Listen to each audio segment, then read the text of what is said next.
ఈరోజు టాపిక్ కొత్త ఉపద్రవము. రాజా ఒకరోజు ఇంట్లోకి రాగానే తండ్రి అన్నాడు, "రాజా కొద్దిగా ఆగు, నీతో నేను మాట్లాడాలి" అని చెప్పి అడిగాడు. "నిన్నటి నుంచి నీపైన అనేక చాడీలు, నిందారోపణలు వస్తున్నాయి.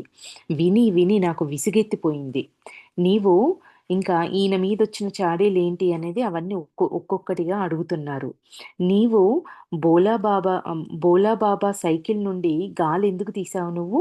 అని చెప్పేసి అడిగితే రాజా చెప్తున్నారు, "మీరు చూసారు కదా అతన్ని. రోజు రోజుకయన లావైపోతున్నాడు. ఆయన వాకింగ్‌కి కూడా వెళ్ళడు. వ్యాయామం చెయ్యడు. కనీసం ఆఫీస్‌కు నడుస్తూ వెళ్తేనైనా కొద్దిగా కొవ్వు తగ్గుతుంది" అని చెప్పాడంట రాజా. ఆయన సైకిల్‌లో నుంచి గాలెందుకు తీశావు అని చెప్పేసి ఈ ఫస్ట్ కంప్లెయింట్‌కి సమాధానం అది. ఇంకా నెక్స్ట్ ఏమడుగుతున్నాడు అంటే తండ్రి అడిగాడంట, "నీవు లాల్ రాము పొగాకు తాగే గొట్టంలో కారం పొడి ఎందుకు పోశావు?" అని చెప్పి అడిగితే రాజా చెప్తున్నాడు, "అతనికి దగ్గు రోగం ఉంది. పొగాకు తాగి తాగి దగ్గుతో చనిపోతాడు. అందుకే నేనట్లా చేశాను" అని రెండో కంప్లెయింట్‌కి సమాధానం. ఇంకా మళ్ళీ తండ్రి అడిగాడు, "మరి పూల ఆంటీ బుట్టలో సారీ పూల ఆంటీ బట్టల్లో దురద పౌడర్ ఎందుకు చల్లావు?" అని చెప్పి అడిగితే దానికి సమాధానం ఏంటంటే ఆమె అడిగి వాళ్ళ తండ్రి కంటిన్యూయేషన్‌గా ఆ దురద పౌడర్ చల్లడం వల్ల ఆమెకి గోకి గోకి నిన్ను ఎన్నో తిట్లు తిట్టింది అని చెప్పేసి వాళ్ళ తండ్రి అడిగితే రాజా అంటున్నాడు, "ఆమెతో తిట్లు వినడం, ఆమె తిట్టే తిట్లు వినడం అంటే నాకు సంతోషము. ఆమె ఇక్కడికి ఆమె ఇక్కడి మాటలక్కడ, అక్కడి మాటలిక్కడ చెప్పి ఎన్నో కుటుంబాలలో పోట్లాటాలు పెడుతుంది. అందుకని ఆ పని చేశాను" అని చెప్పి ఆమెకు కొంత శిక్షనిచ్చాను నేను అని రాజా చెప్పాడంట తండ్రితో. ఇంక తండ్రి అన్నాడు, "శిక్షించడానికి నువ్వెవరివసలు? పాపము ఇంకా దీనానాథు దీనానాథ్ అనే ఇంకో వ్యక్తి ఆయన దొడ్డికి వెళ్ళి నీరసమైపోయాడంట. అతని లవణచూర్ణం సీసాలో విరోచన మందు నువ్వెందుకు కలిపావు?" ఇది ఇంకో కంప్లెయింటు. ఆయన లవణచూర్ణం సీసాలో విరోచన మందును నువ్వెందుకు కలిపావు అనంటే, రాజా సమాధానం ఏంటి అంటే, "మున్సీ దీనానాథ్ సంగతి మీకు తెలుసు నాన్న. అతడు అబద్ధపు దస్తావేజులు తయారు చేసి, అబద్ధపు సంతకాలు పెట్టి ఇతరుల ఆస్తిని కాజేస్తాడు. ఇదంతా పోలీసులకి, కోర్టు వారికి కూడా తెలుసు." అయితే ఇది విని తండ్రన్నాడు, "అతడు ఏం చేస్తే నీకెందుకు? అతన్ని శిక్షించడానికి న్యాయము, కోర్టు, చట్టము ఇవన్నీ ఉన్నాయి" అనంటే రాజా అంటున్నాడు, "నాన్న, కోర్టు అసత్య సాక్ష్యాలను నమ్మి తీర్పిస్తుంది. చట్టం కళ్ళ మీద ఒక పట్టి కట్టుకొనుంటుంది. అది సత్యాన్ని తెలుసుకునే ప్రయత్నమే చేయదు." ఇంకా ఇది విని తండ్రికి కోపమొచ్చి కోపంతో అన్నాడంట, "అతడు రేపు నాకు వ్యతిరేకంగా అబద్ధపు దస్తావేజులు తయారు చేసి పోలీసులకి, కోర్టుకు నన్ను లాగి నన్ను ఆందోళన పరచవచ్చు" అని చెప్పేసి వాళ్ళ తండ్రి రాజాతో అంటే ఈయనంటున్నారు రాజా, "మీరతనికి భయపడుతున్నారా నాన్న? నేను కొద్దిగా కూడా భయపడనాయనకు. నేనతని సంగతేంటో చూస్తాను. అతని సంగతి చెప్తాను" అని చెప్పి రాజా అన్నాడంట. ఇంక తండ్రి కోపంతో అరిచాడు గట్టిగా, "నోరు ముయ్యి నువ్వు. జాగ్రత్త. ఇక మీదట ఎవరికైనా ఏమైనా చేశావంటే చూడు, అందరంటున్నారు నేను నీకు ఏ శిక్ష ఇవ్వనందువల్ల నీవు చెడిపోయావని అందరూ నన్నంటున్నారు. నేడు నేను నీకు తప్పకుండా శిక్షనిస్తా. నేను ఎంత కఠినమైన మనిషినో కూడా నీకు తెలుస్తుంది ఇవాళ" అని చెప్పి వాళ్ళ నాన్న ఆయనకి పనిష్మెంట్ ఏమిచ్చారంట, "ముందున్న తోటలో ఎండలో గుండ్రంగా 10 సార్లు తిరిగి రా" అని చెప్పేసి, "ఇది నీ పనిష్మెంట్" అని చెప్పి రాజాకిస్తే, ఈ పనిష్మెంట్ ఇస్తే రాజా నవ్వి అన్నాడు, "నాన్న, నేను చేసిన అపరాధాలకు ఈ శిక్ష అనేది చాలా తక్కువ. నా మీద ప్రేమ కొద్దీ నా మీదున్న ప్రేమ కొద్దీ శిక్షను మీరు తగ్గించారు. ప్రస్తుతం నేను 10కి బదులు 40 సార్లు తిరిగొస్తా ఆ ఎండలో. మీరు 10 సార్లు మాత్రమే తిరగమన్నారు. కానీ నేను 40 సార్లు తిరిగొస్తాను. తర్వాత మీరు నా శిక్షను పెంచినా కూడా అవి కూడా తిరుగుతాను. ఇంకేమన్నా నంబర్ పెంచితే అన్ని సార్లు కూడా తిరుగుతాను" అని చెప్పి, "పరిగెత్తడం అంటే నాకు అలవాటు. తిరుగుతుంటే నాకు ఎంతో ఆనందం అనిపిస్తుంది" అని రజనీష్ అని రజనీష్ అదంతా తిరిగేసి వచ్చాడంట. తిరిగి రాగానే ఆ ఎండలో అన్నిసార్లు తిరిగి రాగానే తండ్రి కళ్ళల్లో నీళ్లు తిరిగాయంట. తల నిమురుతూ అన్నాడు, "నీవు చాలా గట్టివాడవు. నీవు శిక్షను కూడా పురస్కారం చేసుకుంటావు అని చెప్పి, నువ్వు చాలా అలసిపోయావు. వెళ్లి భోజనం చెయ్యి" అని తండ్రి అన్నాడంట. ఇంకా రాజా ఇంట్లోకి వెళ్ళగానే తల్లంది, "రాజా చూడు, అక్కడిక్కడ ఎవరైనా అగపడుతున్నారా? ఈ ఇంట్లో ఎవ్వరైనా ఉన్నారా? ఎవ్వరు లేరు" ఆహ్, అని వాళ్ళ తల్లి రాజాతో అంటే, రాజా అన్నాడు. రాజా ఏమనుకున్నాడు, అక్కడిక్కడ ఎవరైనా కనబడుతున్నారా చూడు అంటే, రాజా అన్నాడు, "రోడ్డులో అక్కడిక్కడ చాలామంది అగుపడుతున్నారమ్మా. మీకు ఎవరు కావాలి" అని చెప్పి తల్లి తల్లిని అడిగాడంట రాజా. తల్లంది, "రోడ్డు వారి మాట కాదు. మన బంధు సైన్యాన్ని చూడు. భోజనమప్పుడు అందరుంటారిక్కడ. పని చేసేటప్పుడు మాత్రము ఇక్కడెవ్వరూ ఉండరు" అని చెప్పంటే రాజా అన్నాడు, "చెప్పమ్మా ఏం పనుందో చెప్పు అని చెప్పేసి నేను హెల్ప్ చేస్తా" అని రాజా అన్నాడంట. అప్పుడు తల్లంది, "ఒక డజన్ అరటిపళ్ళు కావాలి. కానీ నీవు చాలా మతిమరుపు వాడవు. ఒకటి తెమ్మంటే ఇంకోటి తీసుకొస్తావు. నీతో ఏమైనా తెప్పించాలంటేనే నాకు భయము" అని చెప్పి తల్లి అంటే, రాజా అన్నాడు, "నాకు మతిమరుపేం లేదు. నాకు డబ్బులివ్వు. నేను తీసుకొస్తాను" అని చెప్పి రాజా అనగానే తల్లి ఒక రూ. 1 ఇచ్చి అంది, "బాగా పండి ఉండకూడదు ఈ అరటిపళ్ళు. అట్లా అని పచ్చిగా కూడా ఉండకూడదు. నీకు తినడానికి ఎలా మంచిగా అనిపిస్తాయో అట్లాంటియి తీసుకొని రా" అని చెప్పి వాళ్ళమ్మ డబ్బులిచ్చింది. ఇంకా రాజా అరటిపండు, అరటిపండు, అరటిపండు, అరటిపండు మర్చిపోతానని చెప్పేసి నడుస్తూ వీధెంట అరుస్తూ వెళ్తున్నాడంట. అరటిపండు, అరటిపండు, అరటిపండు అంటూ ఒకే శబ్దం మంత్రంలా ఉచ్చరిస్తూ బజారుకెళ్ళాడు. దారిలో 2 కుక్కలు మొరుగుతూ పోట్లాడుతూ 2 ఎడ్లు పోట్లాడుతూ అడ్డమొచ్చాయి. కానీ రాజా అరటిపండు మాట మాత్రం మరవలేదు. దారిలో హర్కులాల్ కలిశాడు. అతడు చెవిటివాడు. అరటిపండు బదులు అంగడి విని అంటే ఆయన రాజానేమో అరటిపండు అంటూ ఉంటే ఆయన చెవిటివాడు కదా! ఆయనకి అంగడి అన్నట్టు వినిపిచ్చిందంట. ఆయన అడుగుతున్నాడు రాజాను, "అంగడా? ఎక్కడ జరుగుతుంది అంగడి?" అని రాజానడిగితే, రాజా సమాధానం ఏం జెప్పాడు, "ఈరోజు చెవితి, అంగడి ఏకాదశి రోజు కదా!" అని చెప్పి రాజా సమాధానం ఇచ్చాడంట. "అంగడి కాదు అరటిపండు" అని చెప్పి హర్కులాల్ అన్నాడు. "అంత గట్టిగా ఎందుకు చెప్తున్నావు? నేనేమన్నా చెవిటివాడినా?" అంటే అంగడి అనేటప్పటికల్లా రాజా అంగడి కాదు అరటిపండు అని గట్టిగా చెప్పాడు. ఆయన చెవిటివాడు కాబట్టి ఆయనకు వినిపించాలని గట్టిగా చెప్తే, ఆ వ్యక్తి హర్కులాల్ అనే వ్యక్తి, "ఎందుకంత గట్టిగా అరుస్తున్నావు? నాకేమన్నా చెవుడా? చెవిటివాడినా నేనేమైనా" అని అన్నాడంట. "అంగడి అవుతుంటే మంచిదే. ముస్లింల అంగడా? ఎందుకంటే నీవు అందరి అంగళ్ళకు వెళ్తావు. కానీ అది ఎక్కడ జరుగుతుంది?" అని చెప్పేసి మళ్ళీ ఆయన ఆయనకు చెవులు సరిగ్గా వినిపించవు కదా!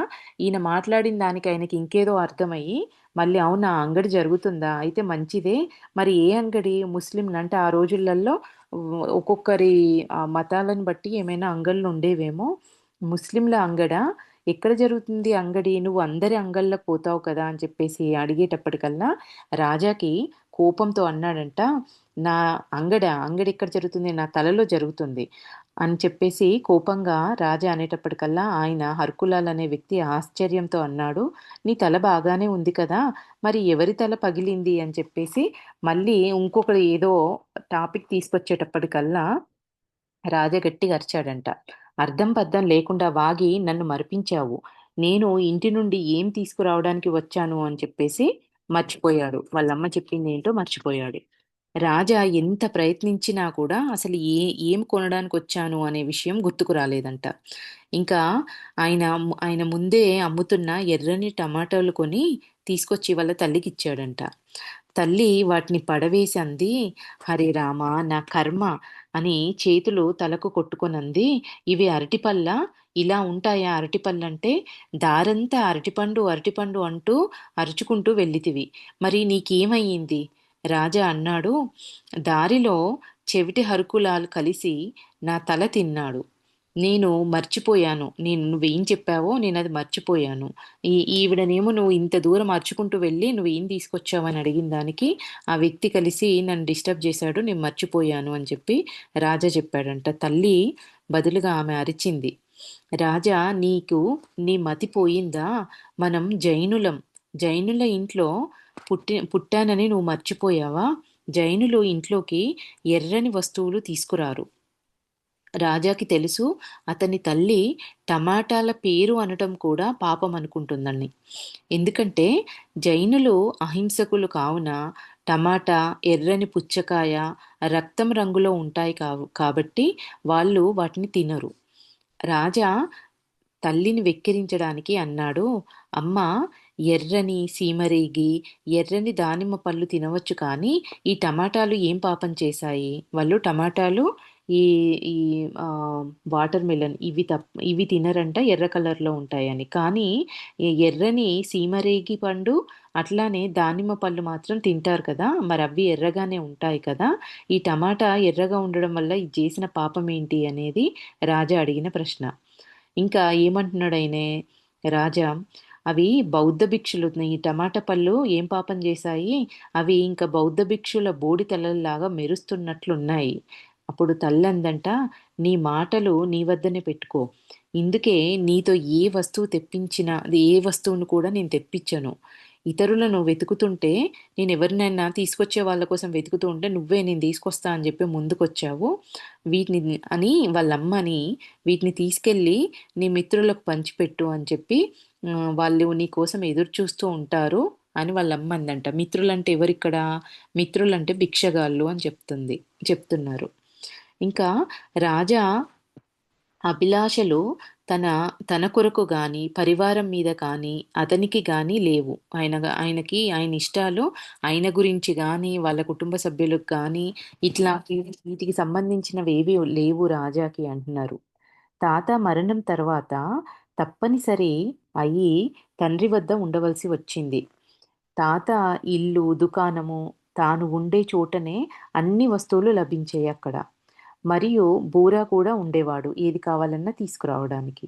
అక్కడ నది, చెరువు, అడవి, పక్షులు, వృక్షాలు, పుష్పాలు, ఉదయించే, అస్తమించే సూర్యుడు, ఆకాశాన్ని చూస్తే నవ్వే నక్షత్రాలు ఇవన్నీ ఉండేటివి అక్కడ రాజాకి. ఇంకా రాజా చూస్తుండేను జనులు అబద్ధంతో, అంటే ఈ ఈయన లోకాన్ని ఇక్కడున్న ప్రదేశం, ఇక్కడ వీళ్ళ తండ్రి వాళ్ళ ఇంటి దగ్గరకు వచ్చిన తర్వాత ఇక్కడ జనాలు అబద్ధంతో మోసగించి నిజాయితీ లేకుండా ధనం కూడబెట్టేవాళ్ళు. మృత్యువు వచ్చినప్పుడు సహించక దుఃఖంతో అంతా ఇక్కడే వదిలి వెళ్తురు. అప్పుడు రాముడు, గీత జ్ఞాపకమొస్తాయి. మామూలుగా ఉన్నప్పుడేమో అబద్ధాలాడుతూ, ఎదుటి వాళ్ళని మోసం చేస్తూ, నిజాయితీ లేకుండా ధనార్జన కోసమే పనులన్నీ చేసేవాళ్ళు. ఎవరైనా చనిపోయినప్పుడు మాత్రము అప్పుడు రాముడు, గీత ఇవి జనాలకు జ్ఞాపకమొస్తాయి. బస్తీలో ఎవరు మరణించినా కూడా అక్కడికి వెళ్ళేవాడు రాజా.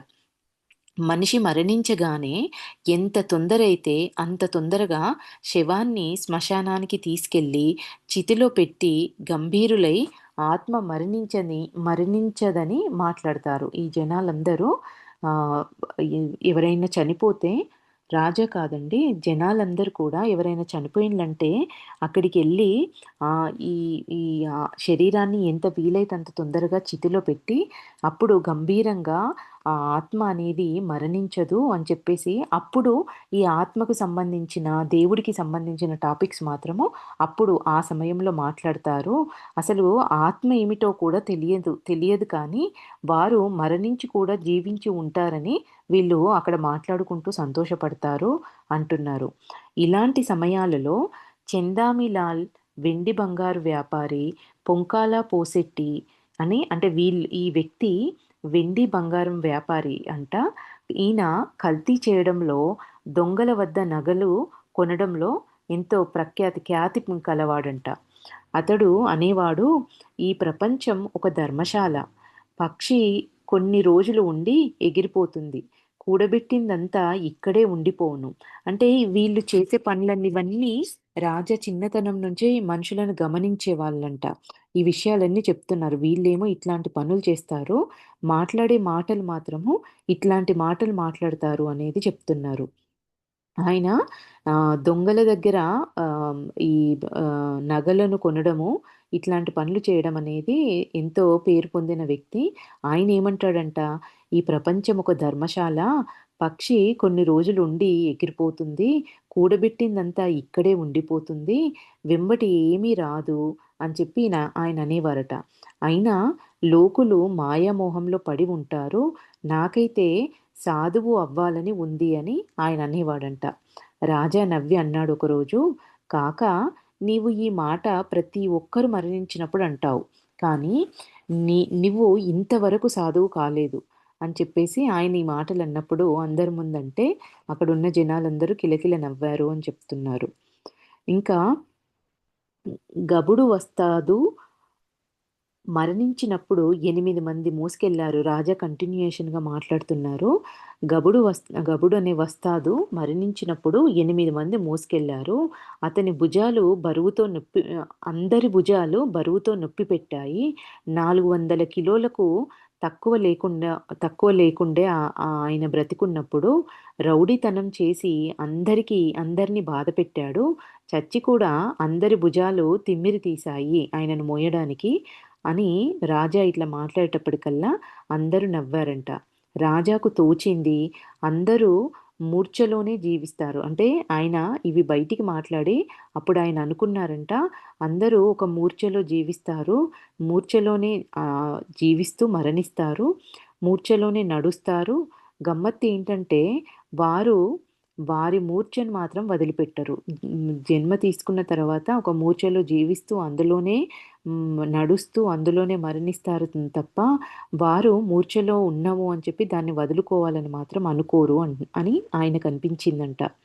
ఇంకా రాజా ప్రాథమిక పాఠశాల తండ్రి ఇంటి దగ్గరే ఉండేది. వాళ్ళ తండ్రి వాళ్ళ ఇంటి దగ్గరనే రాజా చదివే ప్రాథమిక పాఠశాల ఉండేదంట. పాఠశాల గంట మోగగానే రాజా వెంబటే బాత్రూంలోకెళ్ళి తలుపు వేసుకొని గొళ్ళెం పెట్టుకొని ఉండేవాడు. తలుపు ఎంత కొట్టినా కూడా పిలిచినా జవాబిచ్చేవాడు కాదు. తలుపు తీసేవాడు కూడా కాదు. గందరగోళంలో శాంతంగా, మౌనంగా ఉండుట అతనికి ఆనందం. తండ్రి అంటే అందరూ గందరగోళంగా ఉన్నప్పుడు ఈయన ఎట్లాంటి చలనం లేకుండా, ఏ రెస్పాన్స్ లేకుండా ఉండడం ఆయనకు ఆనందం అంటున్నారు. తండ్రి మరియు మాస్టర్ కలిసి ఒక ఉపాయం చేశారు.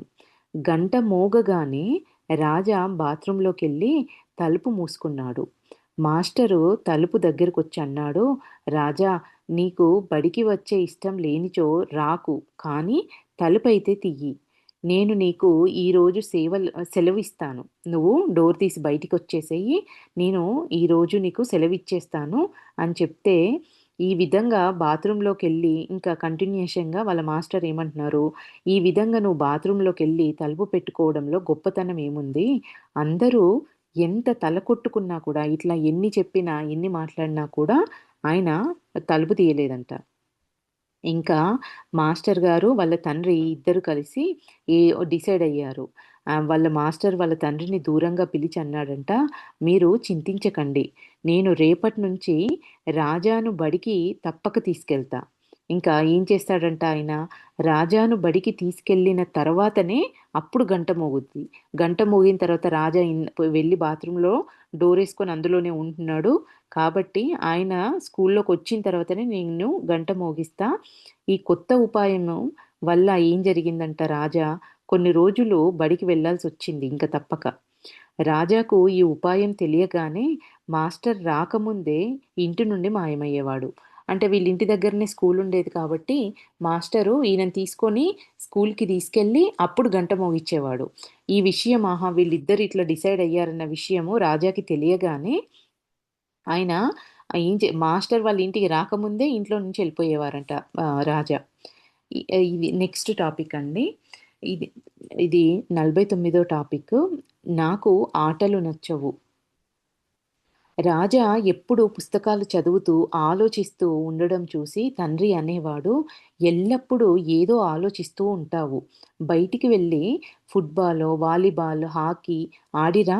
నీకు కావాలంటే నేను కొత్త హాకీ తెచ్చిస్తాను అని చెప్పి తండ్రి అడిగితే, ఇంకా స్కూల్లో నేను గేమ్ ఫీజు ఊరికేనే అనవసరంగా పోతుంది.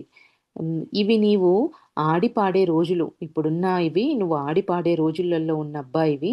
ఇప్పటి నుంచే ఈ ఆలోచించడం, విచారించడం అనేది మంచిది కాదు అని తండ్రి రాజాతో అంటే, రాజా అంటున్నాడు, అందరి తల్లిదండ్రులు పిల్లలు ఆడుతుంటారు, చదవరు అని అంటే మీరేమో చదవద్దు, ఆడమంటున్నారు.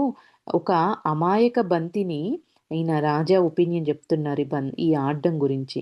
ఒక అమాయక బంతి వెంబటి 22 మంది అక్కడి నుంచి ఇక్కడికి, ఇక్కడి నుంచి అక్కడికి తన్నుతుంటారు. దాని వెంబటి పిచ్చి కుక్కల్లాగా పరిగెత్తుతుంటారు. గోల్ గోల్ అని మూర్ఖుల్లాగా అరుస్తుంటారు. చాంపియన్లు, వీరులు అధిక తెలివి తక్కువగా ఉందురు. ఫుట్బాలు, హాకీ ఆడటము సమయాన్ని వృధా చేయటము. విహారం అంటే పరిగెత్తుట, ఈదుట, మంచి వ్యాయామం. పరిగెత్తుట వల్ల రక్త ప్రసరణ పెరుగుతుంది. పరిగెత్తిన తర్వాత విశ్రామంలో అద్భుతమైన శాంతి లభిస్తుంది. పరిగెత్తిన తర్వాత రెస్ట్ తీసుకునే టైంలో. పరిగెత్తుటలో ఏ లక్ష్యము ఉండదు. దేన్నో అచీవ్ చేయాలనేది లేదు. ఈదడం, నీళ్ల ప్రవాహంతో పాటు ప్రవహించుట మహా ఆనందంగా ఉంటుంది. జలమే జీవనం. ఆటగాడు గోల్ చేయడంలో గుడ్డి కోరికతో పిచ్చివాగుడను, తర్వాత జీవితంలో కూడా గుడ్డిగా పరిగెత్తడము అనేది ఉంటుంది అంటున్నారు. అర్ధ జీవితము పడుకోవడము, తినడం, తాగడం దీంట్లోనే వ్యర్థమైపోతుంది. మిగతా సమయం డబ్బులు సంపాదించే చక్రంలో గానుగ ఎద్దుల్లాగా గుండ్రంగా తిరుగుతున్నారు. నాన్న నన్ను పుస్తక ప్రపంచంలోనే మునుగని. నలువైపులా జ్ఞాన జ్ఞానధనాగారంతో నిండి ఉంది. సమయం చాలా తక్కువగా ఉంది. ఫుట్బాలు, హాకీ ఆటల్లో ఇతరులను పడవేయడము, కాళ్ళు విరగ్గొట్టుకోవడము ఇట్లాంటి పనులు నన్ను చేయమంటున్నారా? లేక నా కాళ్ళు వేరే వాళ్ళ కాళ్ళు విరగ్గొట్టమంటున్నారా? లేక నా కాళ్ళు విరగ్గొట్టుకొని నెలల కొలది పరుపులో పడుకొని ఉండమంటారా?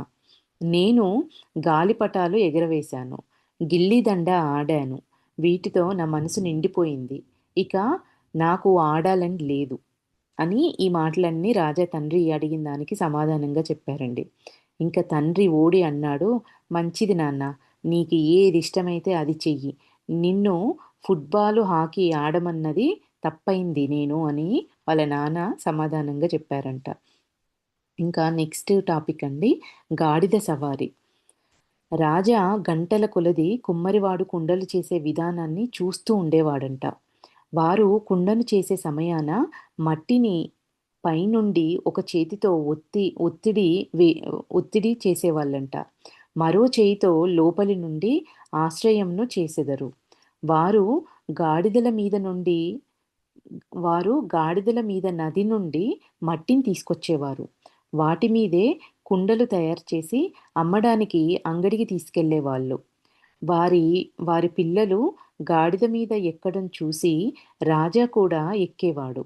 ఒకప్పుడు గాడిద మీద వ్యతిరేక దిశగా ముఖం పెట్టుకొని కూడా కూర్చునేవాడు. ఇంకా అది పక్క పండితుడు చూసి ఇది వాళ్ళ మేనత్త వాళ్ళ మేనత్తతోటి మరియు తల్లితో అన్నాడంట, గాడిదను ముట్టడం మహాపాపం. రాజాను నదిలో స్నానం చేసిన తర్వాత ఇంట్లోకి రానివ్వండి అని చెప్పి ఇది చూసిన ఒక పండితుడు, వాళ్ళ ఇంటి పక్కనున్న పండితుడు వాళ్ళ అత్తతోటి వాళ్ళ అమ్మతోటి చెప్పాడంట. ఇంకా రాజా ఇంట్లోకి వెళ్ళగానే మేనత్త అంది, రాజా నీవు గాడిద మీద కూర్చున్నావు, నువ్వు అపవిత్రుడవయ్యావు, మొదట నదిలో స్నానం చేసిరా అని చెప్పి వాళ్ళ అత్త అంటే, ఇంకా రాజా నవ్వి అన్నాడు, అత్త గాడిద వీపు మీద కుండలు మోస్తుంది, గాడిద దాని వీపు మీద కుండలు మోస్తుంది, ఆ కుండలను పవిత్రం చేయకుండానే వంట ఇంట్లో పెట్టావు నువ్వు, మరి నేనెలా అపవిత్రుడనయ్యాను అని ఈయన అడిగిన ప్రశ్నకి ఇంకా తల్లి అందంట, గాడిద ఎంత మలినంగా ఉంటుంది, మురికిలో అది పొర్లుతూ ఉంటుంది, మురికిలో తిరుగుతూ ఉంటుంది, ఒకవేళ నదిలో ఇప్పుడు స్నానం చేస్తే తప్పేముంది, నీవు గంటల కొలది నదిలో ఈదుతావు కదా అని చెప్పేసి వాళ్ళమ్మంటే రాజా నవ్వన్నాడు, అమ్మ గాడిద కంటే అధిక మురికిగా దిగంబర మునులు ఉంటారు.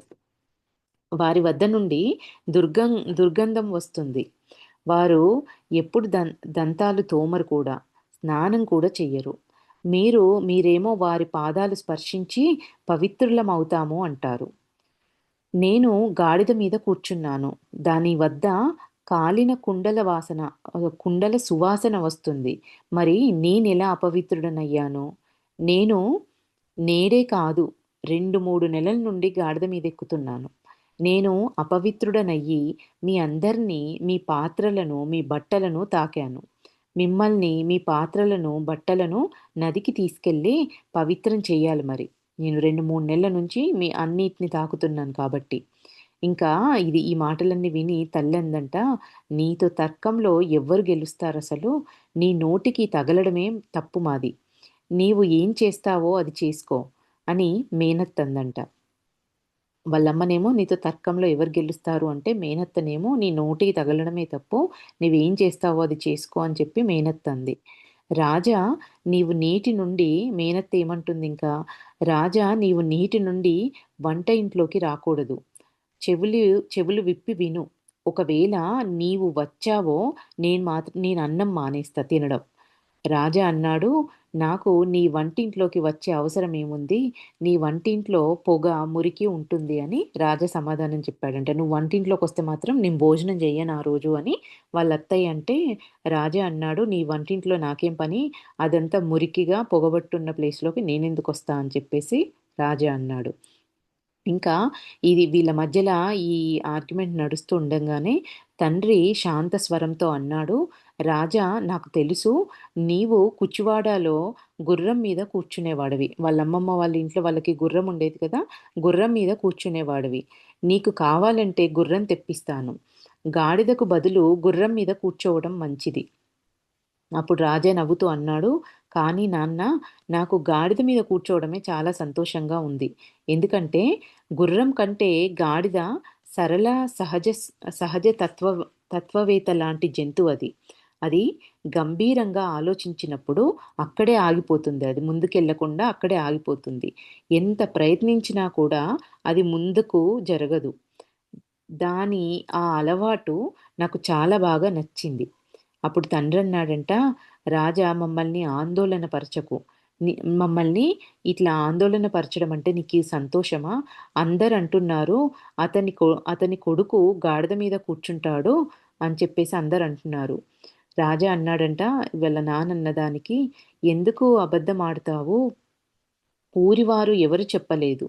ఊరి వాళ్ళు ఎవ్వరు చెప్పలేదు మీతోటి. గాడిద కూడా గుర్రంలా ఒక జంతువే. గుర్రం కంటే సహజమైంది, తెలివైంది కూడా ఈ గాడిద. ఊరి వారికేమో ఊరి వాళ్ళకేం సంబంధం? నేను దేని మీద కూర్చుంటానో, దేని మీద కూర్చోనో వాళ్ళకేంటి? అసలు వాళ్ళకేం అవసరం? అసలు ఈ చాడీ ఏ కొండెగాడు చెప్పాడు?" తండ్రన్నాడు, "సరే బాబా సరే బాబా నీవు దేని మీదనై సరే బాబా నువ్వు దేని మీదనైనా కూర్చో" అని వాళ్ళ తండ్రంటే, రాజా నవ్వుతూ అన్నాడంట, "నాన్న, గాడిద ఎడమ వైపో లేక కుడివైపునో నడుస్తుంది. మధ్యన మధ్యన ఎందుకు నడవదో తెలుసా? గాడిద వామాచారమో లేక దక్షిణాచారమో కానీ బౌద్ధుల్లాగా మధ్య మార్గం కాదు. అంటే గాడిద ఒకవైపు మాత్రమే అది నడుస్తది. అయితే ఎడమవైపో లేదా కుడివైపో నడుస్తది. అది వామాచారమో లేక దక్షిణాచారమో ఈ దాన్ని మాత్రమే ఫాలో అవుతుంది. కానీ బౌద్ధుల్లాగా మధ్య మార్గంలో ఉండదు" అని చెప్పేసి ఆయన జోక్‌గా చెప్పారు. తండ్రి నవ్వి అన్నాడంట, "నీవు గాడిద మీద పరిశోధనలు చేసి ప్రబంధం ఎందుకు రాయకూడదు? ఇన్ని జెప్తున్నావు కదా!" అని వాళ్ళ తండ్రి అడిగితే, రాజా నవ్వన్నాడు, గాడిదల మధ్య ఉండి వాటిని పూర్తిగా అర్థం చేసుకోనివ్వండి మొదటగా నన్ను. మీరేం చింతించకండి. నేను గాడిదల మీద తప్పకుండా ప్రబంధం రాస్తాను వాటి మీద" అని చెప్పేసి రాజా అన్నాడంట. ఇంకా రాత్రి తాత రాజాతో చెప్పాడు, "నీపై చాడీలు చెప్పింది, నువ్వు గాడిద మీద కూర్చుంటున్నావని నీ గురించి చాడీలు చెప్పింది ఆ శిఖా పండితుడు చెప్పాడు" అని చెప్పి వాళ్ళ తాతయ్య రాజాతో చెప్తే, రాజా నీ తండ్రి మరియు బాబాయిలు ఇంకా వాళ్ళ తాతయ్య రాజాతో అంటున్నాడు, చెప్పిందేమో ఆ శిఖా పండితుడు చెప్పాడు.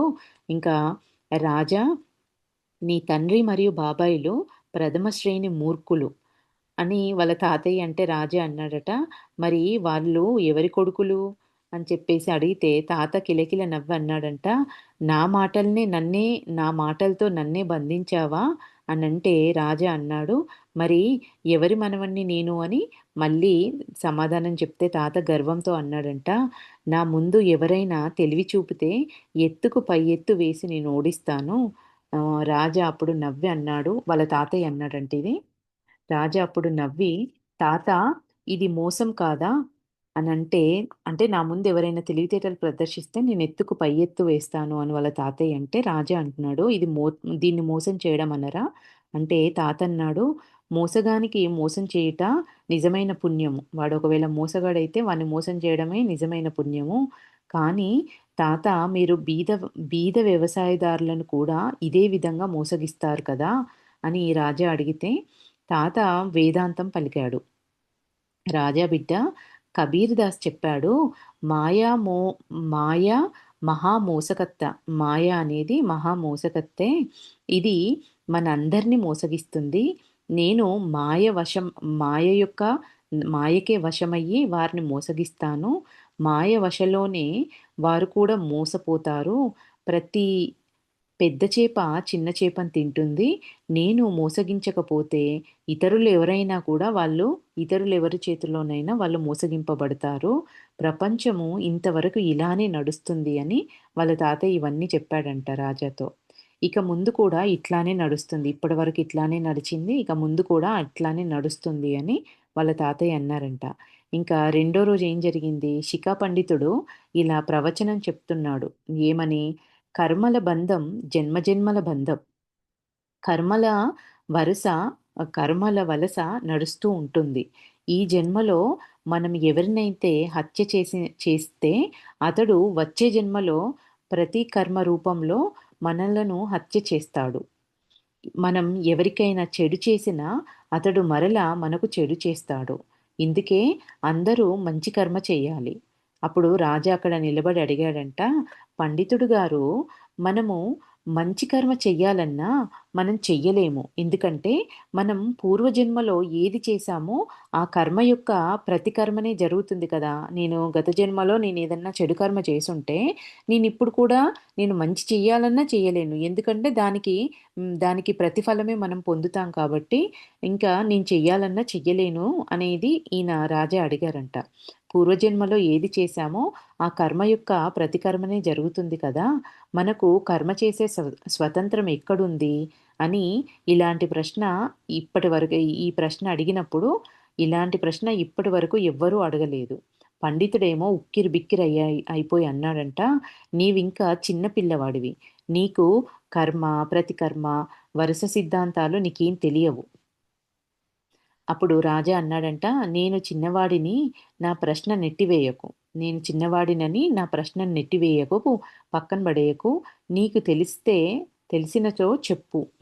లేనిచో నీవు చెప్పే కర్మ సిద్ధాంతం కల్లా అని చెప్పి నువ్వు ఒప్పుకో" అనేది రాజా అడిగాడంట. అప్పుడు పండితుడికి కోపంతో అన్నాడు, "గాడిద మీద ఎక్కేవాడు నాస్తికుడు. నీకు ధర్మం, శాస్త్రం గురించి చర్చించే అధికారమే లేదసలు. కర్మ, ప్రతికర్మ గూర్చి శాస్త్రాలలో, వేదాలలో రాసి ఉంది. నీవు ఎప్పుడైనా వేదం చదివినావా? కనీసం చూసావా?" ఇవన్నీ ఆ పండితుడు రాజాని అడుగుతున్నాడు. కానీ పండితుడు కూడా ఇవన్నీ అంటున్నాడు కానీ, ఆయన కూడా ఇంతవరకు వేదం చదవలేదు. వేదాన్ని కనీసం చూడనూ లేదంట. ఏదో గీత, రామాయణం చదివాడు. పెళ్ళికి, చావుకు అవసరమొచ్చే కొన్ని మంత్రాలను కంఠస్థం చేశాడంతే. మరలా ఆ పండితుడు పలికాడు, "శాస్త్రాల మీద విశ్వాసము, శ్రద్ధ లేని నాస్తికులతో మాట్లాడడం పొరపాటు." అప్పుడు పండితుని శిష్యులు రాజాను కథామండపం నుంచి బయటికి పంపేశారు. ఇప్పుడు ఈయన ప్రశ్నించాడు కాబట్టి ఈయన గాడిద మీద కూర్చుంటాడు. ఈయనకు శాస్త్రాలు ఏమీ తెలీదు, వేదాలు ఏం తెలీదు అని చెప్పేసి ఇవన్నీ అని వీటిని ఎవరికైతే శాస్త్రాల మీద విశ్వాసము, శ్రద్ధ లేని వాళ్ళు నాస్తికులతో ఇట్లాంటి వాళ్ళతో మాట్లాడడం అనేది పొరపాటు అని ఆయన అనేటప్పటికల్లా ఆయన శిష్యులు రాజాని అక్కడి నుంచి బయటికి పంపించేశారంట. ఇంకా పండితుని ఇల్లు రాజా ఇంటి దగ్గరలోనే ఉండేది. వేసవికాలం పండితుడు ఇంటి బయట మంచం మీద పడుకొని ఉన్నాడు. అయితే మంచం మీద పడుకొని ఉండేవాడు. పండితుని జుట్టు మంచం కిందికి వేలాడుతూ ఉండే. రో రాజా ఆహ్, ఆ జుట్టును కత్తిరించి తీసుకొని ఇంటికి వచ్చాడు. పండితుడు ఉదయం లేవగానే తలపై జుట్టు లేనందున ఇది ఖచ్చితంగా రాజా చేసిన పనే అని చెప్పి రాజా ఇంటికి వచ్చి రాజా తండ్రితో చెప్పాడంట, "నీ కొడుకు నా జుట్టు కత్తిరించాడు." తండ్రి రాజాను పిలిచి అడిగాడు, "నీవు ఇతని జుట్టు కత్తిరించావా?" రాజా అన్నాడు, "అవును. నేను కత్తిరించాను." ఇంకా "నా రూ. 10 నాకిచ్చెయ్యి. నేను నిజం చెప్తే నాకు రూ. 10 ఇస్తా అన్నావు కదా!" "అవును. నేను కత్తిరించాను. నా రూ. 10 బహుమానం ఇవ్వు" అని చెప్పేసి రాజా అడిగాడంట. ఇంకా పండితుడు అడిగాడు, "ఇదేం బహుమానం?" అని అడిగితే తండ్రన్నాడు, రాజా నిజం చెప్తే రూ. 10 ఇస్తానని నేను ఒప్పుకున్నాను. ఇప్పుడు నిజం చెప్పాడు కనుక ఇవ్వక తప్పదు అని వాళ్ళ తండ్రంటే ఆ పండితుడన్నాడంట, "తప్పు చేసినందుకు శిక్షించకుండా బహుమానం ఇస్తారా ఎవరన్నా? అట్లయితే ఊరి బ్రాహ్మణులకు జుట్లే ఉండవింక."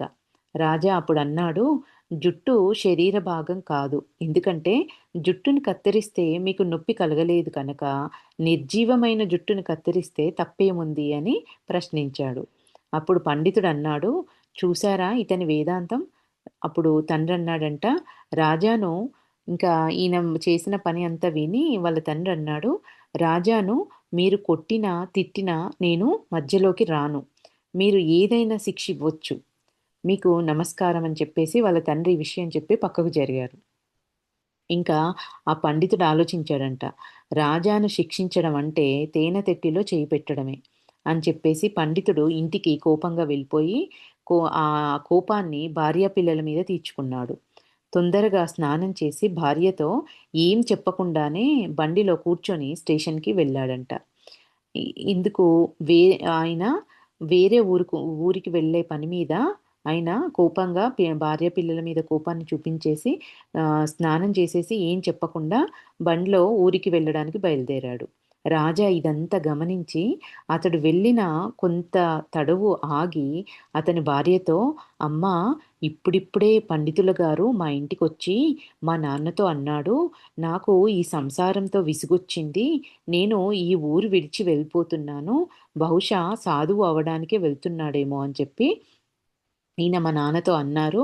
బహుశా సాధువు అవుతాడేమో అని ఆహ్, అవుతాను కావచ్చు అని మా నాన్నతో అన్నాడు అని ఈ విషయాన్ని తీసుకెళ్ళి వాళ్ళ భార్యతో చెప్తే, ఆయన భార్య ఏడుస్తూ, బొబ్బలు పెడుతూ, "అరే! ఎవరైనా అతన్ని ఆపండి. స్టేషన్ నుండి పట్టుకురండి. అతడు సాధువు అవ్వటానికి ఇల్లు వదిలి ఎప్పటికి ఎళ్ళిపోతున్నాడు" అని చెప్పేసి ఆమె అరిచిందంట. అరుస్తూ వెళ్తూ ఉంటే పక్కనున్న ఇద్దరు యువకులు బండిలో వేగంగా వెళ్ళి, ఆ సగం దారిలో పండితుడిని వెళ్ళే బండిని ఆపి ఒకడన్నాడు, "మీకు ఇంత కోపం అనేది మంచిది కాదు. ఏదో చిన్న మాటలకు ఇల్లు వదిలి వెళ్తారా? ఆమె ఎంత ఏడుస్తుంది. ఇంటికి పదండి" అని చెప్పేసి ఆ బండిని ఆపి యువకులు అడిగారంట. "మీరు ఎక్కడికైనా వెళ్ళాలనుకుంటే ఈరోజు కాదు మీరు రేపెళ్ళండి. పండితుడు అని చెప్తే ఆ పండితుడన్నాడు, "నన్నెందుకు ఆపుతున్నారసలు మీరు? ట్రైను ఇప్పుడు తప్పితే రేపు దొరకదు." అంటే ఎందుకు ఆపుతున్నారు? నాకు ట్రైన్ టైమ్ అవుతుంది అంటే వాళ్ళన్నారు, "ట్రైన్ ఇప్పుడు తప్పితే రేపు దొరుకుతుంది. ఈ సమయం లేదు." ఆహ్, రే ఆయన ఇంకేమన్నారు, "ట్రైన్ ఇప్పుడు తప్పితే రేపు దొరుకును. సమయం లేదు. నేను పెళ్లి చేయించడానికి వెళ్ళాలి." ఇంకా రెండవ యువకుడు అన్నాడంట, "మీరెళ్ళొద్దు" అని ఆ యువకుడేమో ట్రైన్ ఇప్పుడు కాకపోతే రేపు దొరుకుతుంది అనంటే, ఈ పండితుడేమన్నాడు, "సమయం లేదు. నేను పెళ్లి చేయించడానికి వెళ్ళాలి" అంటే, ఇంకా రెండో యువకుడన్నాడు, "మీరు ట్రైన్‌తో ఎక్కడికి వెళ్తున్నారో నాకు బాగా తెలుసు. ఇంటికి నడవండి మర్యాదగా. లేనిచో బలవంతంగా తీసుకెళ్తాము." అంటే నువ్వు ట్రైన్ ఎక్కి పెళ్లి జేయడానికెళ్ళట్లేదు. నువ్వు సన్యాసిగా అవ్వడానికెళ్తున్నావు అనేది వీళ్ళ ఉద్దేశ్యం. మీరు మర్యాదగా ఇంటికెళ్తే ఓకే. లేదంటే మిమ్మల్ని బలవంతంగా తీసుకెళ్తాము అని చెప్తే, పండితుడు రాజాను చూడగానే అన్నాడు, ఆహా! వీళ్ళు బలవంతంగా ఆయన్ని తీసుకొనొచ్చేటప్పటికల్లా ఆయన వచ్చే దారిలో రాజాను చూసి అన్నాడు, "ఇదంతా నీదే పని. దీనంతటికి కారణము ఈ రాజానే" అని యువకులతో అన్నాడంట. "నన్ను నమ్మండి. నేను కోపంతో ఇల్లు వదిలి వెళ్ళడం లేదు. రేపు తిరిగొస్తాను.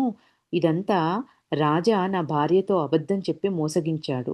బండివానితో అన్నాడు స్టేషన్‌కి నడువు అని చెప్పేసి ఇవన్నీ చెప్పినా కూడా ఎవరు ఈయన మాట వినట్లేదు. బండివాడు చేతులు జోడించన్నాడు, "నన్ను క్షమించండయ్యా! నేను మిమ్మల్ని స్టేషన్‌కి తీసుకెళ్ళను. ఇంటికి తీసుకెళ్తాను" అని ఆ బండివాడు. ఈ పాపాన్ని నేను పంచుకోను. నిన్ను బలవంతంగా బండిలో ఎక్కించుకొని తీసుకెళ్తే, మీ భార్య పిల్లల్ని వదిలేసి మీరు సన్యాసులవ్వడానికి నేను ప్రోత్సహించిన వాడినవుతాను కాబట్టి, ఈ పాపాన్ని నేను పంచుకోను. నేను స్టేషన్‌కి తీసుకెళ్ళను. నేను మిమ్మల్ని ఇంటికే తీసుకెళ్తాను అని ఆ బండివాడు చెప్పాడంట. రాజా యువకులతో అన్నాడు, "నాకు తెలిసినందుకు నా కర్తవ్యం నేను పాటించాను. నా మీద నమ్మిక లేకపోతే మా తండ్రిని అడగండి" అనేది ఇంకా రాజా వీళ్ళతో చెప్తున్నాడంట.